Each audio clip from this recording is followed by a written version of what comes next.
નમસ્કાર મિત્રો, good morning. Marutinandan એજ્યુકેશનમાં આપ સર્વેનું સ્વાગત છે. અંગ્રેજીની અંદર આપણે આ વન્ડરફુલ ક્રિએશન નામનું ચેપ્ટર પૂર્ણ કરેલ છે. તો એની એક્સરસાઇઝની અંદર કેટલું ગ્રામર આપેલું છે જે આપણે જોઈ આગામી ચેપ્ટર સ્ટાર્ટ કરીશું. તો એની અંદર પરીક્ષાની અંદર તમારે 3 માર્ક્સનું પૂછાશે કે કોઈ પણ વાક્ય આપેલું છે તો એ વાક્યનો WH ક્વેશ્ચન બનાવવાનો છે. સૌપ્રથમ આપણને ખબર હોવી જોઈએ કેવી કે વ્યક્તિ માટે શું વપરાય તો હું વપરાય WHO, જે તમે ધોરણ 9 ની અંદર અભ્યાસ કરી ગયા છો. કોઈ પણ સ્થળ વિશેની માહિતી આપવાની હોય કે ક્યાં, તો એના માટે આપણે શું વાપરીશું? વેર વાપરીશું. સમયનો નિર્દેશ કરવાનો હોય તો આપણે શું વાપરીશું? વેન વાપરીશું. કોઈ પણ મતલબ કે ગણતરી કરવાની હોય તો એના માટે આપણે હાઉ મેની વાપરીશું. પ્રવાહી હોય તો એના માટે આપણે હાઉ મચ વાપરીશું. કોઈ પણ વસ્તુ વિશેનો નિર્દેશ કરવાનો હોય તો આપણે એની અંદર વોટ વાપરીશું. તો આ પ્રમાણે અલગ અલગ WH ક્વેશ્ચન્સ દ્વારા કોઈ પણ જે શબ્દના નીચે અંડરલાઈન આપેલી હોય એ શબ્દનો પ્રશ્નાર્થ બનાવવાનો હોય છે. તો જોઈએ આપણે સૂચના આ પ્રમાણે છે એની. Right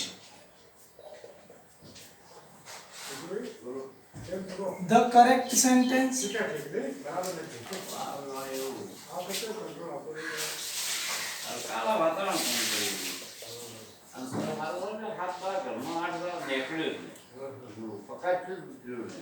Write the correct questions. Sorry. Write the correct question to get the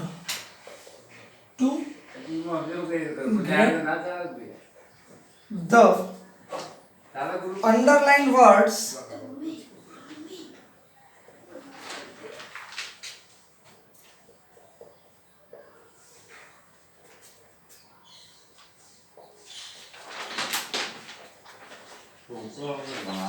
as answer.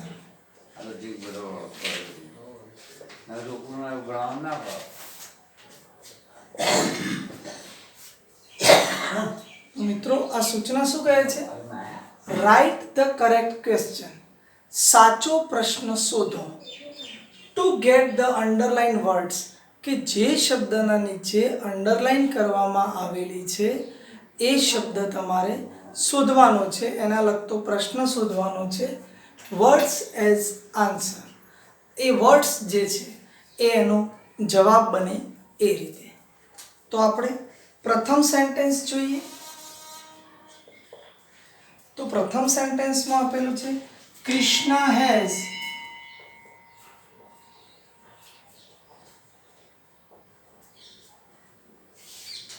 a dozen mangoes.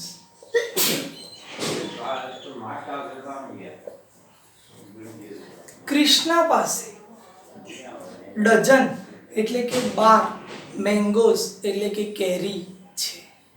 Krishna પાસે કેટલી કેરી છે? ડઝન કેરી છે.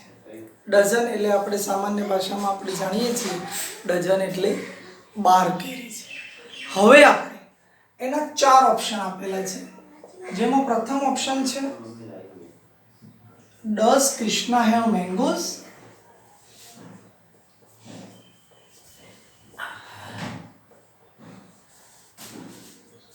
Have mangoes?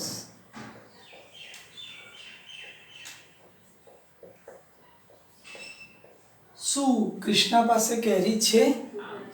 એની અંદર બીજો આપેલો છે who has a dozen mangoes? કોની પાસે? who has a dozen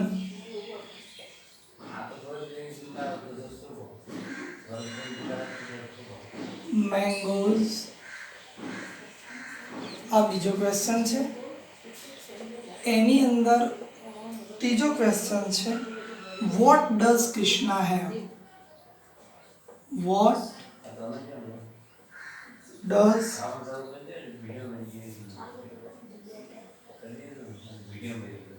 Krishna have.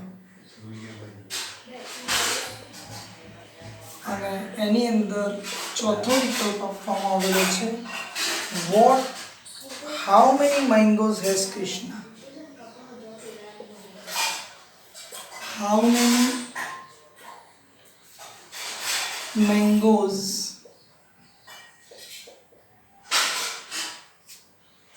Has Krishna.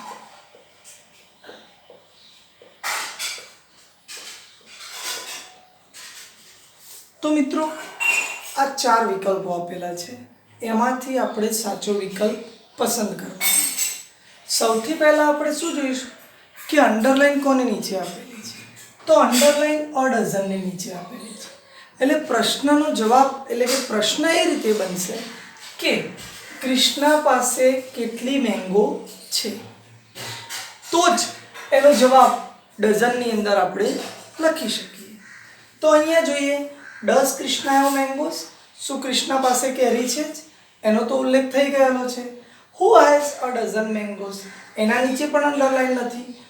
જો કૃષ્ણાના નીચે અંડરલાઈન હોત તો જવાબ આવત હુ, કોની પાસે મેંગોઝ. ત્રીજો, what does Krishna have, Krishna પાસે શું છે. જો મેંગોઝની નીચે અંડરલાઈન હોત તો જવાબ આપણે વોટ ડઝ કૃષ્ણા હેવ લખો. પણ અહીંયા ડઝનના નીચે અંડરલાઈન છે, તો એનો પ્રશ્ન આ બનશે કે how many mangoes has Krishna, Krishna પાસે કેટલી કેરી છે. તો આ એનો શું થશે, સાચો જવાબ થશે. તો આપણે આન્સરની અંદર આ લખવાનું એટલે કે પ્રશ્ન જે આપણે બનાવીએ છીએ એ આ સેન્ટેન્સનો જવાબ રહેશે. તો આ પ્રમાણે મિત્રો આની અંદર મતલબ કે તમારા ગ્રામરની અંદર 4 વાક્યો આપેલા છે. ચારે 4 વાક્યો એ 4 વિકલ્પો સાથે આપેલા છે. આપણે એમાંથી સાચો વિકલ્પ પસંદ કરી અને ખાલી જગ્યા પૂરવાનો પ્રયત્ન કરવાનો છે. જોઈએ સેકન્ડ સેન્ટેન્સ જોઈએ આપણે એની અંદર. ખાસ ધ્યાન આપશો.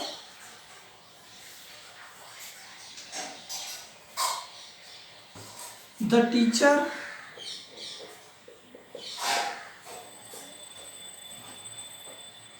explained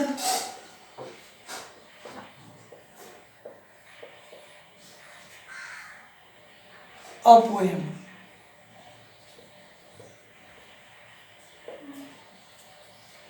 બરાબર. આની અંદર અંડરલાઈન એક્સપ્લેન અ પોએમ ના નીચે છે. એના વિકલ્પો છે. પ્રથમ વિકલ્પ વોટ ડીડ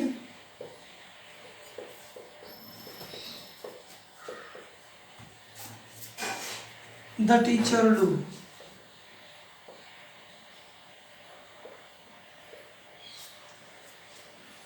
બીજો વિકલ્પ છે who explained the poem.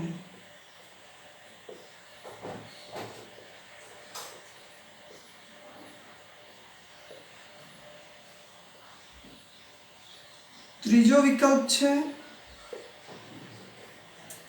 what did the teacher explain.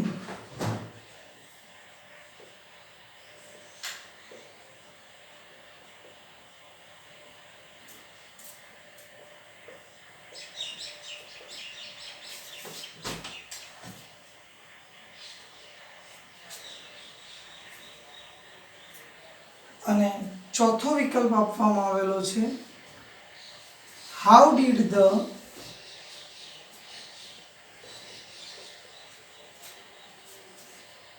teacher explain a poem.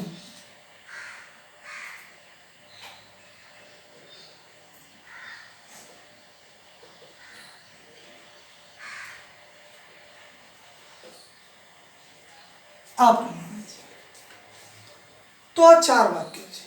અહીંયા સૌથી પહેલા આપણે વાક્યનું ગુજરાતી કરીશું. The teacher explain a poem, એટલે કે શિક્ષક કવિતાનું વર્ણન કરી રહ્યા છે. તો મિત્રો what did the teacher do, શિક્ષક શું કરી રહ્યા છે. હુ એક્સપ્લેન ધ પોએમ, પોએમનું વર્ણન કોણ કરી રહ્યું છે. What did the teacher explain? શિક્ષક શાનું વર્ણન કરી રહ્યા છે? How did the teacher explain the poem? શિક્ષક કવિતાનું વર્ણન કઈ રીતે કરી રહ્યા છે? તો આપણે આની અંદર સીધી ખબર પડી જશે કે what did the teacher do? શિક્ષક શું કરી રહ્યા છે? તો આપણે એનો જવાબ બનાવીશું the teacher explain a poem. શિક્ષક એ પોએમનું વર્ણન કરી રહ્યા છે. તો મિત્રો આની અંદર અહીંયા પ્રશ્નાર્થની અંદર ડીડ આવશે. કેમ કે જે ક્રિયાપદ જે વર્બ આપેલો છે એ વર્બ શામાં આપેલો છે? ભૂતકાળની અંદર આપેલો છે. તો આ પ્રમાણે બીજા બે વાક્યો આપેલા છે તે તમારા જાતે મતલબ કે એક્સરસાઇઝની અંદર હોમવર્કની અંદર આ ચારે ચાર વાક્યોના જવાબ તમારે લખવાના રહેશે. ઓકે, સેકન્ડ જોઈએ આપણે.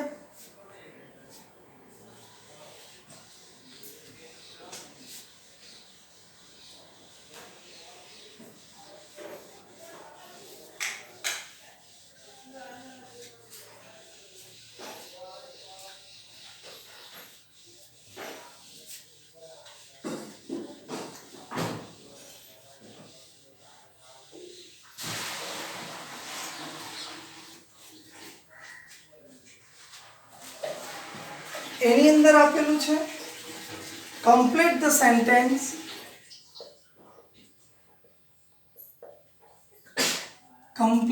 સેન્ટેન્સ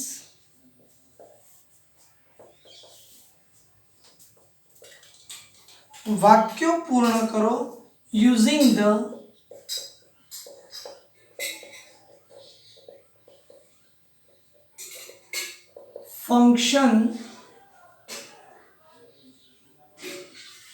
ફંક્શનનો ઉપયોગ કરી વાક્ય પૂર્ણ કરો given in the bracket કૌંસમાં આપેલા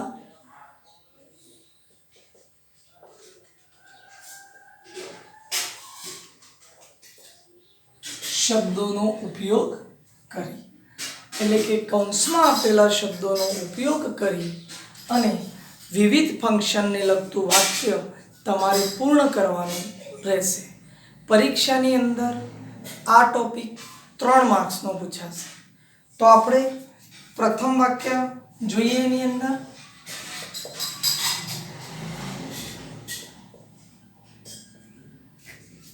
કાયરા ખાલી જગ્યા.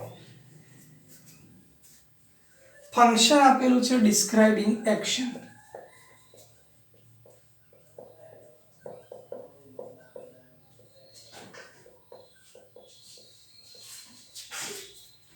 ડિસ્ક્રાઇબિંગ એક્શન કોઈ પણ કાર્ય આની અંદર આપણે લખવાનું છે. તો આપણે લખી શકીએ કે કાયરા is playing kho every evening.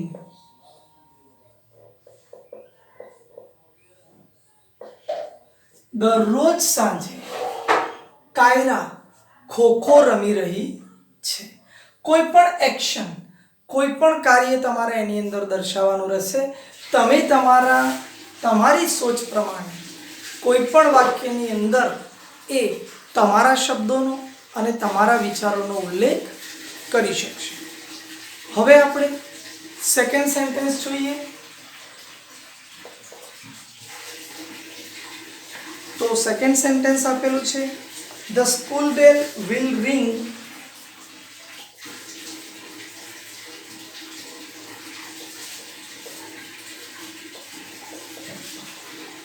The school bell will ring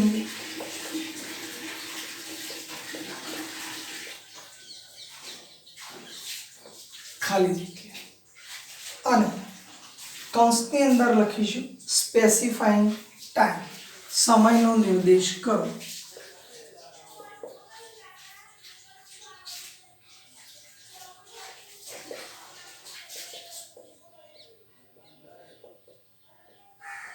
specifying time સમયનો નિર્દેશ કરો. એટલે કે the school bell will run, સ્કૂલનો બેલ વાગ્યો હશે. બે વસ્તુ તમે એની અંદર લખી શકશો. એટ, તમારી સ્કૂલ ભરાતી હોય 10:30 AM,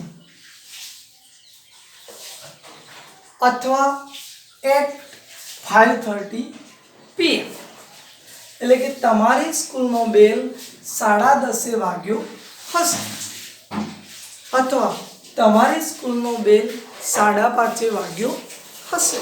એટલે કે સ્કૂલ શરૂ થવાની હોય એટલે પણ આપણે એનો ઉલ્લેખ કરી શકીએ છીએ, અને સ્કૂલનો ટાઈમ જ્યારે પૂર્ણ થવાનો હોય એટલે પણ આપણે તેનો ઉલ્લેખ કરી શકીએ છીએ. તો મિત્રો હવે આપણે થર્ડ સેન્ટેન્સ જોઈશું.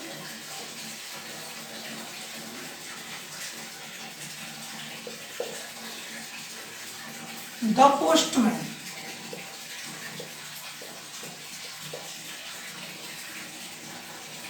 ધ પોસ્ટમેન ખાલી જગ્યા,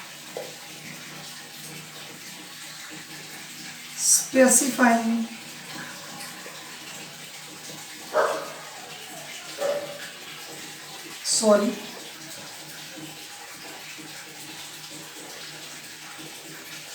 સ્પેસિફાઈંગ લોકેશન,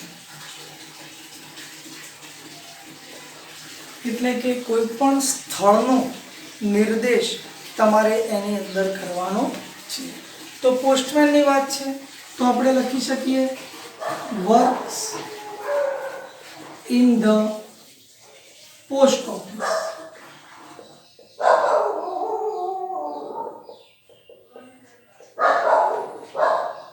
ક્યાં કામ કરે છે? પોસ્ટ ઓફિસની અંદર. The postman works in the post office. Postman A post ઓફિસની અંદર કામ કરે છે. તો સરળતાથી મિત્રો આપણે આ રીતે જે અધૂરું વાક્ય છે એની ફંક્શનની મદદથી એ વાક્ય પૂર્ણ કરી શકીશું. ઓકે, ત્યાર પછી તમારો ત્રીજો ગ્રામરનો ટોપિક્સ આપેલો છે. આની અંદર 8 વાક્યો આપેલા છે. 8 વાક્યોનો નિર્દેશ છે, જેમાંથી 3 વાક્યો અહીંયા આપણે બોર્ડ ઉપર સોલ્વ કર્યા. બાકીના 5 વાક્યો છે એ તમારે તમારી રીતે સોલ્વ કરવાના રહેશે. એની અંદર કોઈ પણ પ્રકારની મૂંઝવણ હોય તો તમે એ મને પર્સનલ ફોન કરી જણાવી શકો છો. ત્યારબાદ હવે આપણે ત્રીજો પોઈન્ટ જોઈએ.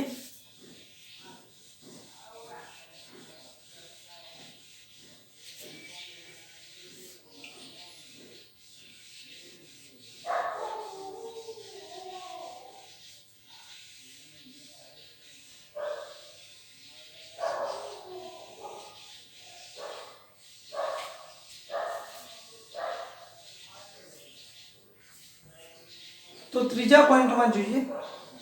એક minute.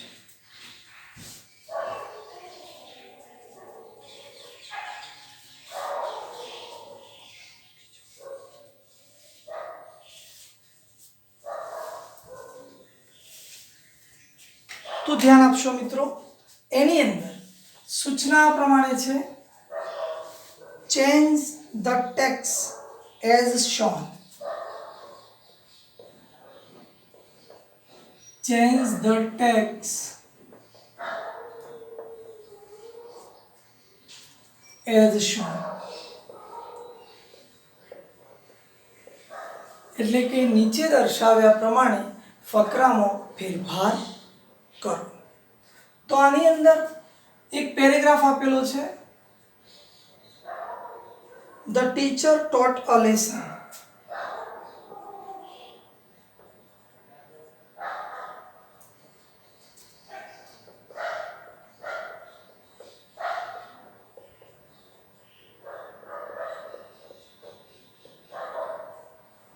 The teacher taught the lesson. બીજું સેન્ટેન્સ એની અંદર આપેલું છે the students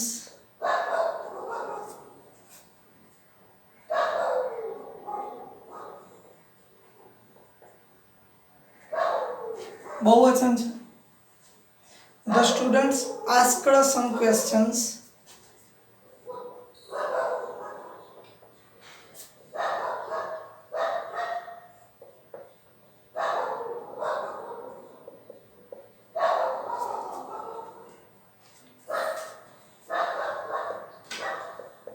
ત્રીજું વાક્ય છે the teacher answered the question.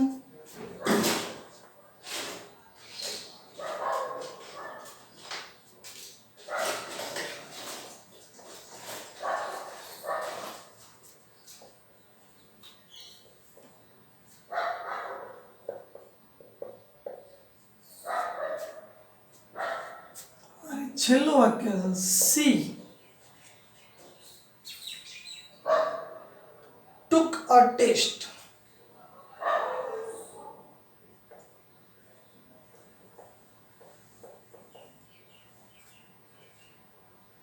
શરૂઆત આ રીતે લખેલું છે એની અંદર કે બિગિન શરૂઆત કરો, લાઈક ધીસ આ રીતે શરૂઆત કરો. એક્ઝામની અંદર પણ તમારા આ પ્રમાણે અડધું સેન્ટેન્સ આપેલું હશે. A lesson was taught આવું લખેલું છે. A lesson was taught આ પ્રમાણે. તો પ્રથમ વાક્ય હતું the teacher taught the lesson, જેની અંદર ધ ટીચર એ કર્તા છે, ટોટ એ વર્બ એટલે કે ક્રિયાપદ આપેલું છે અને ધ લેસન એ કર્મ છે. તો અહીંયા જે અધૂરું વાક્ય આપેલું છે એમાં કર્મને આગળ લાવવામાં આવ્યું છે. ટોટ એ ટીચનું ભૂતકાળનું રૂપ છે એટલા માટે વોઝ મૂકેલો છે અને ટોટ આપેલું છે.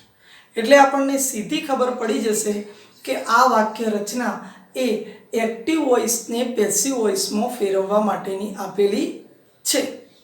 તો સૌપ્રથમ આપણે શું કરીશું, એક્ટિવ વોઇસને પેસિવ વોઇસમાં ફેરવવા માટેના આપણા જે 5 નિયમો છે એ 5 નિયમો યાદ કરીશું. કર્મને કર્તા બનાવીશું, ટુ બીનું રૂપ મૂકીશું, ભૂતકૃદંત મૂકીશું, બાય મૂકીશું અને કર્તાને કર્મને સ્થાને લઈ જઈશું. અહીંયા કર્મ ધ લેસન છે, ક્રિયાપદ અને કર્તા. તો અહીંયા કર્મ મૂકી દીધું, ટુ બીનું રૂપ મૂકી દીધું, ભૂતકૃદંત મૂકી દીધું. તો આપણે અહીંયા શરૂઆત કરવી હોય તો કઈ રીતે કરીશું? ચોથો નિયમ આપણો બાય મૂકવાનો અને પાંચમો નિયમ કે કર્તાને શું બનાવવાનું? કર્મ બનાવવાનું. તો એ પ્રમાણે પ્રથમ વાક્ય તૈયાર થયું. બીજું વાક્ય the students asked some questions આ કર્મ છે. તો આપણે શું કરીશું? કર્મને આગળ લાવીશું. ખાસ ધ્યાન આપશો, કર્મને આગળ લાવીશું. કર્મ બહુવચનમાં છે, આસ્ક્ડ એ ભૂતકાળનું રૂપ છે તો ટુ બીનું રૂપ વોઝ વેર આવશે, ભૂતકાળનું રૂપ. અહીંયા બહુવચન છે તો આપણે શું મૂકીશું? વેર મૂકીશું.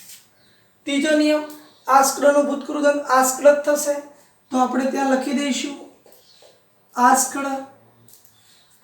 ચોથો નિયમ આપણે એ જગ્યાએ બાય મૂકવું પડશે અને પાંચમો નિયમ ધ સ્ટુડન્ટ્સ તો આપણે અહીંયા લખી દઈશું ધ સ્ટુડન્ટ્સ. ત્યારબાદ ચોથું વાક્ય છે the teacher answered the question. કર્મ ધ ક્વેશ્ચન છે તો આપણે અહીંયા લખીશું ધ ક્વેશ્ચન્સ.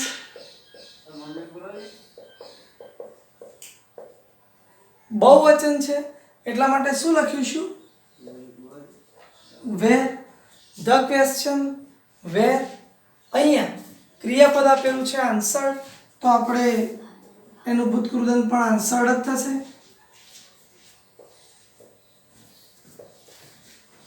ચોથો નિયમ છે આપણો બાય મૂકવાનો અને છેલ્લે બાય ધ ટીચર તો અહીંયા લખી દઈશું ધ ટીચર. છેલ્લું વાક્ય આપેલું છે સી ટુક અ ટેસ્ટ. તો આની અંદર અ ટેસ્ટ એ કર્મ છે તો આપણે લખીશું અ ટેસ્ટ. એક વચન છે એટલે ટુ બી નું રૂપ મૂકીશું વોઝ. ટેક નું ભૂતકાળ આપેલું જ છે કેમ કે ભૂતકાળનો ફકરો છે ટુક તો આપણે ભૂતકૃદંત લખીશું ટુક. ચોથો નિયમ બાય અને કર્મ છે સી તો સી નું કર્મ થશે હર તો આપણે અહીંયા લખીશું. તો આ પ્રમાણે મિત્રો કોઈ પણ પેરેગ્રાફ એક્ઝામની અંદર પૂછાય તો આપણે એનું પેસિવ વોઇસમાં રૂપાંતર કરી શકીશું. ગ્રામર્સના ઇનડાયરેક્ટ સ્પીચ અને વોઇસના જે નિયમો છે એ તમારે દર મહિને રિફર કરવાના રહેશે, જેથી પરીક્ષા સુધીમાં તમે એ કોઈ પણ નિયમ ભૂલી શકો નહીં. રાઇટ ડાઉન કરી લેજો.